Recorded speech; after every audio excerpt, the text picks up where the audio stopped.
رفیق کی 7 بیٹیاں تھیں۔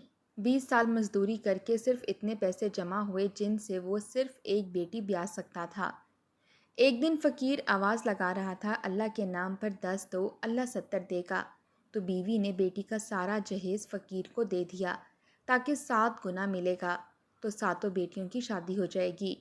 شادی کا وقت آیا تو رفیق نے بیوی سے پیسے مانگے تو بیوی کی بات سن کر اس نے غصے میں بیوی کی ہڈیاں توڑ دیں اور بے عزتی کی خوف سے گھر سے بھاگ گیا۔ لیکن جب بارات آئی تو ماں بیٹیوں کی چیخیں نکل گئیں، کیونکہ گرمیوں کی چلچلاتی دھوپ میں رفیق پسینے سے شرابور تھا۔ ایک نظر اس نے سورج کی بڑھتی تپش کو دیکھا اور دوسری نظر اپنے پرانے بوسیدہ لباس کی جانب دیکھا۔ وہ پسینے سے نہا چکا تھا، ہونٹ پیاس کی شدت سے سوکھ چکے تھے، لیکن دوپہر کے کھانے میں ابھی بھی وقت تھا۔ اس نے خشک ہونٹوں پر زبان پھیر کر اسے تر کرنے کی کوشش کی تھی۔ کمر پر اٹھائی سیمنٹ کی بوری اس نے کچے مکان کے اندر پھینکی اور سامنے رکھے کولر کے پاس آ گیا۔ اسٹیل کے گلاس سے جب پینے کے لیے پانی بھرا تو کولر کا پانی بھی گرم تھا، بس بامشکل چند گھونٹ ہی وہ پی سکا تھا۔ قمیض کی آستین سے اپنا پسینہ پہنچا۔ ابھی چند منٹ ہی گزرے تھے اسے بیٹھے کہ باہر سے آوازیں آنا شروع ہو گئیں۔ او فیکے، جلدی کر، ٹرک تیرے باپ کا نہیں ہے جو یہاں کھڑا رہے گا۔ جلدی سے ساری بوریاں نیچے اتار، پھر دوسرا ٹرک بھی آنے والا ہے ریت بجری کا، آج ہی سارا کام نپٹانا ہے۔ ابھی تو پہلے ہی سانس پھولا ہوا تھا، وہی اعتدال پر نہیں آیا تھا، پھر عمر بھی تو 50 کے اوپر کی ہو چکی تھی۔ اب اس سے تیزی سے کام نہیں ہوتا تھا جس طرح سے وہ جوانی میں کرتا آ رہا تھا، مگر مزدور کی قسمت میں کہاں بوجھ کم ہوتا ہے۔ رفیق نے گہری سانس خارج کی اور باہر نکل گیا۔ جب سے جون کا مہینہ چڑھا تھا گرمی کی شدت عروج پر تھی۔ بار بار رفیق کا دل ڈوبنے لگتا تھا، جی چاہتا یک ٹھنڈا پانی اسے پینے کو مل جائے یا یہ سورج ہی کچھ ٹھنڈا ہو جائے۔ اب تو ننگے پاؤں زمین پر چلنا بھی محال لگ رہا تھا، تھکن سے جوڑ جوڑ دکھ رہا تھا، لیکن وہ ایک کے بعد ایک بوری اپنے کمر پر لاد کر کام میں مصروف تھا۔ رفیق ایک مزدور تھا، ننگے پاؤں سیمنٹ کی بوریاں اٹھا کر مستریوں کے پاس رکھتا تھا اور بعض دفعہ گھر بنانے میں بھی مزدوری کر لیا کرتا تھا۔ صبح فجر کے بعد سے ہی اس کی ڈیوٹی شروع ہو جاتی تھی اور مغرب کی لالی جب اندھیرے میں بدل جاتی تبھی وہ گھر لوٹتا تھا۔ جب گھر آتا تو ساتوں بیٹیاں باپ کی خدمت میں جٹ جاتی تھیں۔ بیوی یک کے بعد دیگرے بیٹیوں کی پیدائش کی وجہ سے وقت سے پہلے ہی بوڑھی لگنے لگی تھی۔ یہی حال رفیق کا بھی تھا۔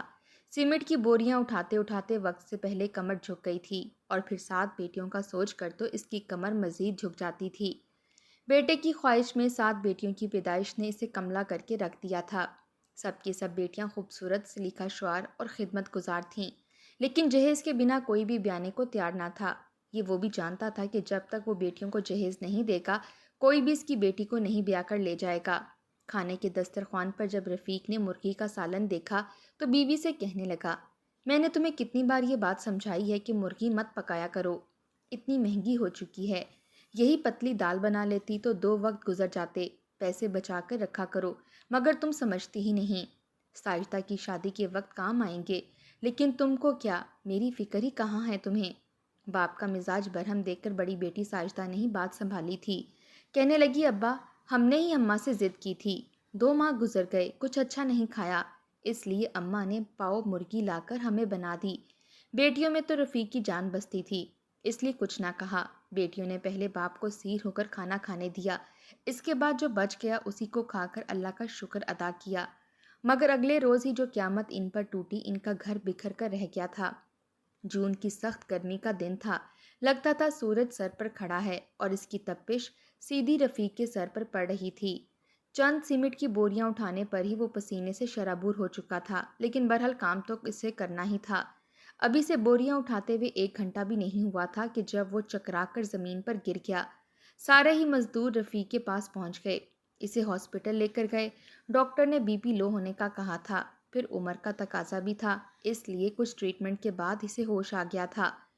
ڈاکٹر نے آرام کا مشورہ دیا تو تنزیہ مسکرا کر کہنے لگا، ڈاکٹر صاحب 7 بیٹیاں ہیں میری اور وہ بھی شادی کے لائق، میں اگر آرام کروں گا تو انہیں کھلائے گا کون اور بیائے گا کون، اب تو شاید قبر میں ہی لمبی نیند سونے کو ملے۔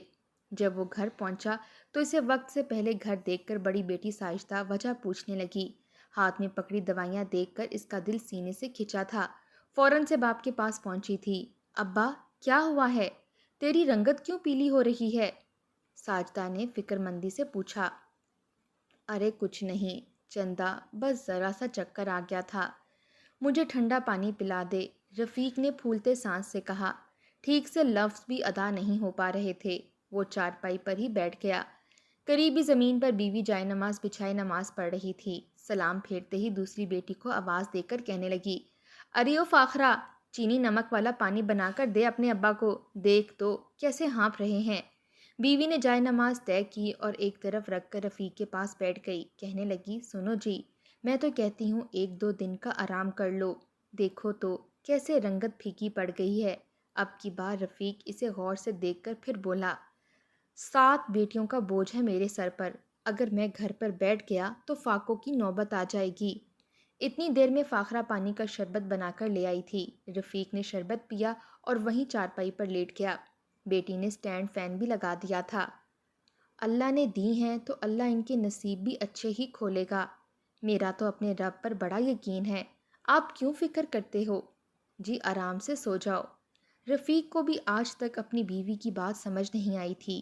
ہر وقت یہی کہتی تھی کہ اللہ نے دی ہیں، اللہ ان کا نصیب بھی اچھا کرے گا۔ رفیق کے بال عمر سے پہلے ہی سفید ہو چکے تھے، لیکن فکریں تھیں کہ ختم ہونے کا نام نہیں لے رہی تھیں۔ ابھی چند دن پہلے ہی اس کے مزدور طبقے میں سے ہی ایک شخص نے اسے اس کی بڑی بیٹی ساجدہ کے لیے رشتے کی بات کی تھی، لیکن رفیق نے ابھی تک ان کو جواب نہیں دیا تھا۔ چاہتا تھا کہ کوئی اچھا رشتہ آ جائے۔ یہ سوچ کے بیٹی مزدور کے گھر سے نکل کر مزدور کے گھر ہی چلی جائے گی، لیکن بڑی بیٹی 24 سال سے بھی ٹپ رہی تھی، اس لیے آنکھیں بند کیے وہ بیوی سے مشورہ لینے لگا۔ کہنے لگا، جمال حسین نے اپنے بیٹے کاموں کا رشتہ ساجدہ کے لیے مانگا ہے۔ لڑکا میرا دیکھا بھالا ہے، شریف ہے، لیکن بات وہی کہ 2 وقت کی روٹی ہی عزت سے دے گا۔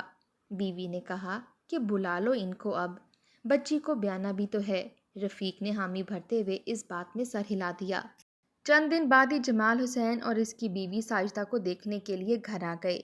ساجدہ انہیں پسند بھی آ گئی تھی، خوبصورت اور سلجھی ہوئی لڑکی تھی، گھر کے ہر کام میں بھی تیز تھی، بیٹھے بیٹھے ہی رشتہ طے ہو چکا تھا۔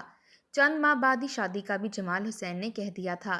اس بات پر رفیق نے اپنی بیوی کی جانب دیکھا، پھر جمال حسین سے کہا کہ دیکھ بھائی، میں اپنی بچی کو ڈھیر سارا جہیز تو نہیں دے سکتا، ہاں 20 سال کی جمع پونجی پڑی ہے، جو اس کے نصیب کا ہوگا وہ سب دوں گا۔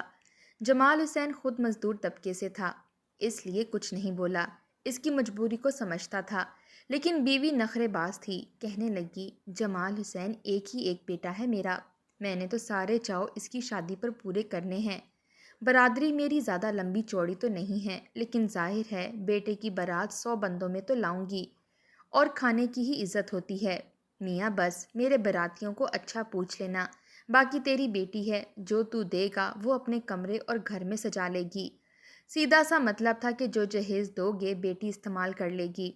رفیق کے 20 سالہ محنت میں بس اتنی ہی جمع پونجی تھی کہ ایک بیٹی کو عزت سے بیاہ سکتا تھا، اس لیے حامی بھر لی، لیکن بیوی بڑی خاموش ہو گئی تھی۔ جیسے ہی جمال حسین اور اس کی بیوی گھر سے گئے تو رفیق کی بیوی کہنے لگی، مجھے تو پتہ نہیں کیوں یہ لوگ لالچی سے لگتے ہیں، ان کا بیٹا کون سا لینڈ لارڈ ہے، مزدور ہی تو ہے، کیا تھا جو کہہ دیتے کہ بنا جہیز کے ہی بیٹی ہمارے حوالے کر دو۔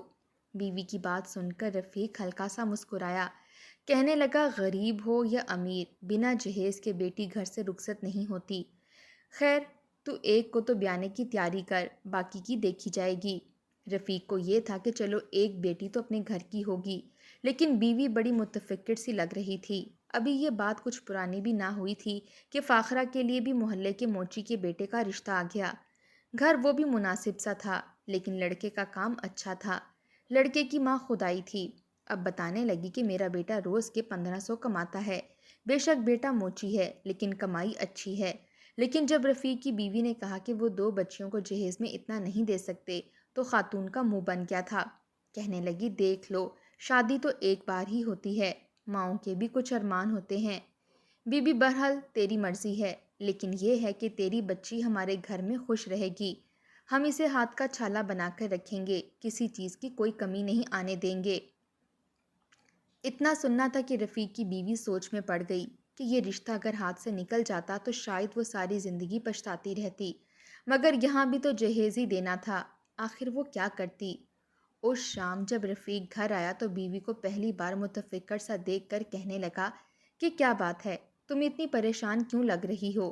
رفیق کی بیوی بات کو ٹال گئی اور بولی کہ کچھ نہیں، میں بھی یہی سوچ رہی ہوں کہ تم نے جو 20 سال میں کمایا تو بامشکل ایک ہی بیٹی بیانے جا رہے ہیں، کیا ایسا نہیں ہو سکتا کہ ہم تھوڑا تھوڑا جہیز دونوں بیٹیوں کو دے دیں؟ یہ تو ماں باپ کی طرف سے ایک تحفہ ہی بیٹیوں کے لیے ہوتا ہے، اور ہماری بیٹیاں بھی ماشاءاللہ بڑی فرما بردار اولاد ہیں، ہم ان کو جو دیں گے خوشی خوشی قبول کر لیں گی۔ رفیق نے جب یہ سنا تو اپنی بیوی کو دیکھ کر کہنے لگا، اگر بات بیٹیوں کی ہوتی تو ہماری بیٹیاں ہم سے ایک آنا بھی لے کر نہ جاتیں، مگر یہاں بیٹیوں کو نہیں بلکہ سسرال والوں کو خوش رکھنا پڑتا ہے۔ تبھی لگے ہاتھ رفیق کی بیوی نے آج موچی کے بیٹے کے آنے والا رشتہ بھی اسے بتایا، مگر رفیق نے سوچ بچار کے بعد منع کر دیا، کہنے لگا ان سے کہو کچھ عرصہ انتظار کریں، میں ایک ساتھ دو بیٹیوں کا جہیز ادا نہیں کر سکتا۔ مگر پھر رفیق کی بیوی کہنے لگی کہ ایسے اچھے لڑکے بار بار نہیں ملتے، تم کہیں سے کچھ قرض لے لو، خدا پر بھروسہ رکھو، وہ ہمیں کبھی شرمندہ نہیں ہونے دے گا۔ رفیق سوچ میں پڑ چکا تھا، اس کی طبیعت دن بدن مزید گرتی چلی جا رہی تھی، مگر اس کے باوجود بیٹیوں کی خاطر وہ لگاتار محنت کرنے لگا۔ وہ بوڑھا ہو چکا تھا، مگر پھر بھی ٹرک سے بوریاں اتارنے کے بعد وہ گھر بنانے میں بھی کام کرنے لگا۔ وہ جانتا تھا اگر وہ اگلے 10 سال تک بھی پیسے اکٹھے کرتا رہا تو بھی وہ دوسری بیٹی کا جہیز نہیں بنا پائے گا۔ اس کی بیوی نے دوسرے گھر میں بھی رشتے کے لیے ہاں کر دی، یوں ساجدہ اور فاخرہ دونوں کے رشتے کے لیے ہاں ہو چکی تھی۔ کیونکہ محلے کی ہی بات تھی اس لیے دونوں نے سوچا کہ دونوں بیٹیوں کی شادی ایک ہی دن کر دیتے ہیں، اس طرح مہمانوں کا خرچہ بھی ایک ہو جائے گا، کچھ بچت بھی ہو جائے گی۔ رفیق نے کہیں سے کچھ ادھار پکڑا اور لا کر بیوی کے ہاتھ پر رکھا، اس کے علاوہ اس کے پاس جتنے بھی 20 سال کی جمع پونجی تھی وہ لا کر بیوی کے ہاتھ پر رکھی اور بولا، ان پیسوں کو سنبھال کر رکھنا، اس سے میں تھوڑا بہت جہیز دونوں بیٹیوں کو دے دوں گا۔ رفیق کی بیوی شوہر کی بات مان گئی، وہ بڑی صوم و صلات کی پابند خاتون تھی۔ ایک روز وہ مغرب کی نماز ادا کر رہی تھی کہ جب گلی سے ایک فقیر کی صدا آئی، لوگوں سے پیسے مانگ رہا تھا۔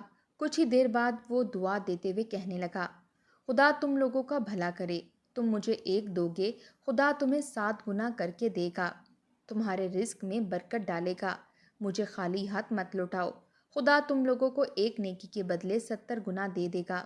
رفیق کی بیوی نے جب یہ سنا تو سوچ میں پڑ گئی، خدا کی ذات پر تو اسے بالکل بھروسہ تھا، اور وہ یہ بھی جانتی تھی کہ خدا ہر نیکی کا بدلہ 2 گنا کر کے لوٹاتا ہے۔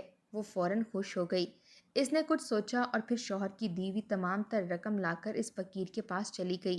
فقیر سے کہنے لگی کہ یہ لو بابا، یہ میرے شوہر کی 20 سال کی محنت ہے، میں چاہتی ہوں کہ خدا مجھے اتنا دے کہ میں اپنی 7 بیٹیوں کا جہیز پورا کر کے ان کو اچھے گھروں میں بیاہ سکوں، ان کے نصیب اچھے ہوں، اس میں میری کوئی لالچ نہیں، بس خدا سے خیر مانگتی ہوں۔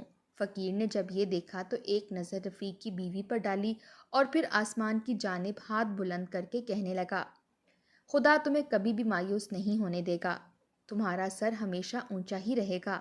وہ اتنی دعائیں دے کر اس خاتون سے پیسے لے کر چلا گیا، جبکہ رفیق کی بیوی خوش ہو گئی تھی کہ اب خدا اسے اس کے اجر میں 7 گنا زیادہ پیسے دے گا، جس سے اس کی 7 بیٹیوں کا گھر جہیز سے بھر جائے گا۔ وہ خوش تھی۔ چند ہی روز بعد دونوں بیٹیوں کی شادی تھی، تمام تر خرچ تو انہی پیسوں سے ہی ادا ہونے تھے۔ شادی سے 2 دن پہلے رفیق اپنی بیوی سے کہنے لگا کہ سنتی ہو بیگم، مجھے ذرا اوپر سے کچھ پیسے تو نکال دو، سوچ رہا ہوں کہ مہمانوں کے لیے جو لوازمات لانے ہیں وہ لے آؤں۔ جب رفیق کی بیوی نے یہ سنا تو سوچ میں پڑ گئی، وہ اپنی جگہ سے ٹس سے مس نہ ہوئی۔ رفیق کتنی بار بیوی سے پیسے مانگتا رہا مگر وہ کچھ نہ بولی، آخر کار کہنے لگی، وہ پیسے تو اب آپ کو خدا ہی دے گا۔ رفیق حیران تھا، کہنے لگا، یہ کیسی باتیں کر رہی ہو، وہ پیسے میں نے تمہیں دیے تھے۔ رفیق کی بیوی ہڑبڑا کر کہنے لگی کہ وہ پیسے تو میں نے ایک فقیر کو دے دیے ہیں، وہ کہہ رہا تھا کہ تم خدا کی راہ میں خرچ کرو گی تو خدا تمہیں اس کا دگنا کر کے دے گا، وہ یہ بھی کہہ رہا تھا کہ وہ تمہاری ایک نیکی کے بدلے 7 گنا بڑھا کر ثواب دیتا ہے، اس لیے میں نے وہ سارے پیسے اسے دے دیے تاکہ بدلے میں خدا مجھے 7 گنا بڑھ کر بدلہ عطا کرے، جس سے میری 7 بیٹیوں کا جہیز بن سکے اور وہ اپنے گھروں میں خوش رہ سکیں۔ رفیق نے جب یہ سنا تو مارے سکتے کے زمین پر گر گیا تھا، تو بیٹیوں نے آ کر باپ کو تھاما۔ رفیق کتنی دیر تک سکتے کی حالت میں بیٹھا رہا، اپنی بیوی کو دیکھتا رہا۔ اس کا ہاتھ بے ساختہ اپنے سینے پر گیا تھا۔ وہ بکھلائے ہوئے انداز میں کہنے لگا، یہ تم کیسے کر سکتی ہو؟ تمہارا دماغ سیٹ ہے؟ میری 20 سال کی محنت، میری 20 سال کی جمع پونجی، جسے کماتے کماتے میری کمر جھک گئی، میرے پیروں کی ایڑیاں گھس گئیں، میں بوڑھا ہو گیا، تم نے وہ میری ساری کمائی، میری بچیوں کا حق اٹھا کر ایک فقیر کو دے دیا۔ شوہر کی حالت دیکھ کر بیوی کے بھی رونگٹے کھڑے ہوئے تھے، مگر وہ اپنی بات پر اٹل رہی کہ خدا ہمیں اس کا اجر دے گا۔ رفیق اٹھا اور وہ جگہ ٹٹولنے لگا جہاں اس نے پیسے رکھوائے تھے، مگر وہاں تو سوائے قرض لائے پیسوں کے کچھ بھی موجود نہ تھا۔ رفیق نے ساری زندگی بیوی کو کبھی ڈانٹا نہ تھا، کبھی غصے سے بات تک نہ کی تھی، مگر آج جو کچھ اس نے کیا تھا، رفیق جیسا مضبوط اعصاب کا مرد بھی مارے غصے کے سرخ انگارہ ہو گیا۔ اس کی آنکھوں سے آنسو گرنے لگے۔ جب برداشت نہ کر سکا تو بیوی کی جانب بڑھا اور اسے مارنے لگا۔ وہ رو بھی رہا تھا اور بیوی کو غصے سے مار بھی رہا تھا۔ وہ کبھی چلا چلا کر اپنے بال نوچنے لگتا تو کبھی بیوی کو مارنے لگتا۔ اسے تو سمجھ میں نہیں آ رہی تھی کہ کیا کرے۔ ساتوں بیٹیاں کبھی ماں کو بچانے لگتی تو کبھی باپ کو دور کرتی رہیں۔ رفیق نے بیوی کو اتنا مارا کہ بیچاری کے بازو کی ہڈی ٹوٹ گئی۔ وہ روتی سسکتی رہی اور یہی کہتی رہی کہ تم خدا کی ذات پر بھروسہ رکھو، میں نے سب کچھ خدا پر چھوڑ دیا ہے، وہ ہمیں اس کا اجر ضرور دے گا۔ آخر 3 بیٹیاں ماں کو دوسرے کمرے میں لے گئیں اور باقی کی 4 باپ کو سنبھالنے لگیں۔ اس پل سبھی افراد رو رہے تھے۔ رفیق نے تو یہاں تک کہہ دیا تھا کہ میں خودکشی کر لوں گا، میں زندہ نہیں رہ سکتا جب میرے ہاتھ میں دینے کے لیے جہیز ہی نہ ہوگا۔ شادی کو صرف 1 دن باقی تھا، کل دونوں بچیوں کی بارات تھی، مگر ہاتھ میں پیسہ ہی نہ تھا جو جہیز لایا جاتا۔ آخر اس نے قرض لیے ہوئے پیسوں سے جا کر بیٹیوں کے عروسی لباس خریدے اور کہنے لگا، مجھے نہیں لگتا کہ یہ تم لوگوں کو پہننا نصیب ہوگا۔ وہ بالکل ہی مایوس ہو چکا تھا، جبکہ اس کی بیوی جو بازو پر پٹی باندھے ہوئے بیٹھی تھی بولی کہ تم خدا کی ذات سے نا امید مت ہو، مگر مجھے پورا بھروسہ ہے وہ ہمارا سر کبھی بھی جھکنے نہیں دے گا۔ رفیق نے اپنی بیوی سے دوبارہ بات نہ کی تھی۔ اگلا دن چڑھا تو آج بیٹیوں کی بارات آنی تھی۔ رفیق اس قدر بزدل ہو چکا تھا کہ صبح ہی صبح گھر سے چلا گیا۔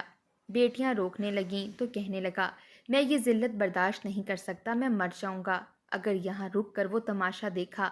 اتنا کہہ کر وہ گھر سے چلا گیا، جبکہ بیٹیاں روتی ہوئی ماں سے لپٹ گئیں۔ بچیاں دلہن بن کر تیار تھیں۔ پہلے فاخرہ کی بارات آئی اور پھر ساجدہ کے سسرال والے بھی آ پہنچے۔ کھانا تو مہمانوں کے لیے تیار ہی نہ تھا۔ رفیق کی بیوی الگ بکھلائی ہوئی تھی کہ مہمانوں کو کیا جواب دیتی۔ وہ کلام پاک کا ورد دل میں کر رہی تھی کہ خدا اس کی عزت رکھ لے۔ تبھی دونوں کے سسرال والے آئے اور بولے، بہن جی، کچھ بھی انتظامات کرنے کی بالکل ضرورت نہیں، ہم مہمانوں کو گھر سے کھانا کھلا کر آئے ہیں۔ اتنا سننا تھا کہ رفیق کی بیوی حیران رہ گئی۔ تبھی اس کا ایک دماد بولا، جو کہ ساجدہ کا ہونے والا شوہر تھا، کہنے لگا کہ آخر یہ ہمارے مہمان ہیں اور ہماری ذمہ داری ہیں، آپ بالکل فکر مت کریں۔ رفیق کی بیوی نے سکون کا سانس لیا تھا۔ دل ہی دل میں وہ خدا کی ذات کا شکر ادا کرنے لگی، مگر جہیز کے نام پر تو کچھ بھی موجود نہ تھا۔ نکاح کا وقت ہوا تو مولوی صاحب نے پہلے ساجدہ اور پھر فاخرہ سے ایجاب و قبول کروایا۔ تھوڑی دیر میں مبارکباد کی آواز گونجی تھی۔ نکاح کے بعد رفیق کے دونوں داماد اٹھ کر اپنی ساس کے پاس آئے اور آ کر کہنے لگے کہ خالہ، ہمیں آپ سے کوئی جہیز نہیں چاہیے، ہم آپ ہی کی طرح متوسط طبقے سے تعلق رکھتے ہیں، آپ فکر مت کریں، آپ کی بیٹیوں کو ہم اپنے گھروں میں بہت خوش رکھیں گے، جو خود کھائیں گے وہی ان کو بھی کھلائیں گے، آپ جہیز دے کر ہمیں شرمندہ مت کریں۔ رفیق کی بیوی نے جب یہ سنا تو وہ کتنی ہی دیر سکتے کی حالت میں کھڑی رہی، پھر ہڑبڑا کر دونوں داماد کے سر پر بوسہ دے کر دعائیں دینے لگی۔ اس کی آنکھوں سے آنسو گرے تھے، بے شک اس کی نیکی رائے گاہ نہیں گئی تھی۔ رفیق کے بارے میں سبھی مہمان پوچھ رہے تھے۔ کچھ دیر بعد رفیق گھر میں آیا تو وہ سمجھ نہ پا رہا تھا۔ وہ سمجھ رہا تھا کہ سب کچھ ختم ہو چکا ہوگا، مگر جب گھر آیا تو سامنے کا منظر دیکھ کر دنگ رہ گیا۔ سبھی مہمان بڑے ہی خوش تھے۔ اس کی بڑی بیٹی اور فاخرہ دونوں ہی اپنے اپنے شوہروں کے ساتھ بیٹھی ہوئی تھیں اور وہاں موجود لوگ دعائیں دے رہے تھے۔ رفیق نے جب یہ دیکھا تو دنگ رہ گیا۔ بیوی سے سوال کرنے لگا تو رفیق کی بیوی نے اسے سب سچ بتا دیا۔ رفیق حیران تھا کہ عین موقع پر ان کے دل میں اتنی خیر کیسے آ گئی، مگر اس کی بیوی فوراً مسکرا کر کہنے لگی، میں نے تمہیں کہا تھا نا، ہمارا خدا ہماری نیکی کا اجر ضرور دے گا۔ ضروری تو نہیں کہ وہ پیسے کے بدلے پیسے ہی دے، ہم نے اس کی راہ میں پیسے خرچ کیے اور دیکھو اس نے ہمارے لیے کیسے اسباب تیار کیے ہیں۔ آج ہماری دونوں بیٹیاں بغیر جہیز کے عزت کے ساتھ رخصت ہو رہی ہیں۔ یہ سن کر رفیق کو بھی اپنی سوچ پر شرمندگی ہوئی تھی۔ وہ بے ساختہ خدا کا شکر ادا کر گیا اور ہنسی خوشی اپنی دونوں بیٹیوں کو رخصت کر گیا۔ اس کے بعد اس کی باقی بیٹیاں بھی بغیر جہیز کے رخصت ہو گئیں۔ رفیق رو رو کر خدا کا شکر ادا کرنے لگا۔ بے شک وہ جس حال میں بھی رکھے، ذرا ذرا سی بات پر خدا کی ذات سے نا امید ہو جاتے ہیں، جبکہ اگر ہم سچے دل سے مانگیں تو وہ ہمیں ضرور عطا کرتا ہے۔